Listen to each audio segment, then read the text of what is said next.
miaraba mivaoaka Tomasina tsy vaky volo. Tonga eto izay reto ampafantatra itsika ny assemblée générale izay atao ny asabotsy 14 Jona ho avy zao. Izany dia atao Ambohitrisanambo manomboka amin'ny ora sasany. Tsy iza moa izay reto fa solotena ihany anao an'izany famondronana izany ho an'ny tanjaky ny antoko tim eto Tomasina. Arak'izay volazan'ny Jean-Claude zay dia misy famondronana ho atao eto Tomasina fa ny voalohany dia faly miarava antsika rehetra vahoaka ny Tomasina tsy vaky volo. Manao ny antso izay reto ho an'ny mpanohana ny filoha Marc Ravalomanana eto Tomasina. Anisan'izany ny ao anatin'ny antoko tim ireo fikambanana maro isan-karazany toa ny TMMR, ny FMMR, ny HPR sy ny olon-tsotra maro isan-karazany zay manohana ny filoha Marc Ravalomanana eto Tomasina. Fotoana zao fotoana ivondronatsika ka miantso atsika tsirairay avy mba ho tonga anatrika ny assemblée générale zay ho atao ao Ambohitrisanambo amin'ny sabotsy zao 14 Jiona amin'ny roa sasany tolakandro. Tsy hanavahana an'izan'izy io fa iantsoana atsika menakavy ho avy. Maro ny zavatra ifampizaranao ka dia manasa atsika tongava maro. Ity famondronana ity moa natao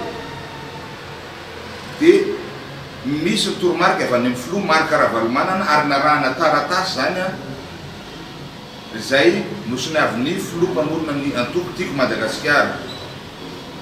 Ka noho zany tsy misy na iray aza inika fahatsoana daholo sika rehetra eto Tomasina eto mba ho avy manasa atsika rehetra.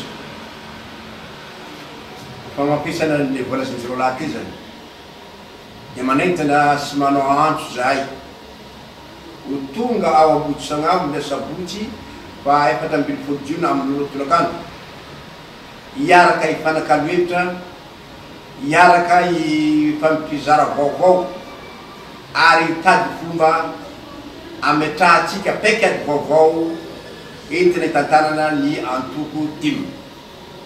Araka ny fomba fiteny malagasy magnano hoe zay mitambatra ho no vato, zay misaraka fasika, mitabe tsy lany mamba ary akanga maro tsy hovakin'amboa. Koa entanina araka izany sika rehetra aza misalasala fa ny andohanao sy no andohako miaraka no ahafahana magnambava ny fitantanana ny antokotsika tim ity. Koa manantena ny fahatongavantsika misaotra tompolahy ary makasitraka tompoko.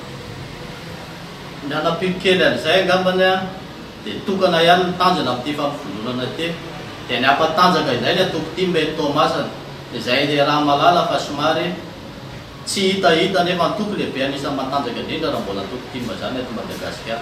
Ka izany na ny antanana isika menakary andreo fanome tanana, andreo fanome hery tonga miaraka ho ny fanombohana, fanomiasa miaraka ny fahombiazana. Misaotra tompoko.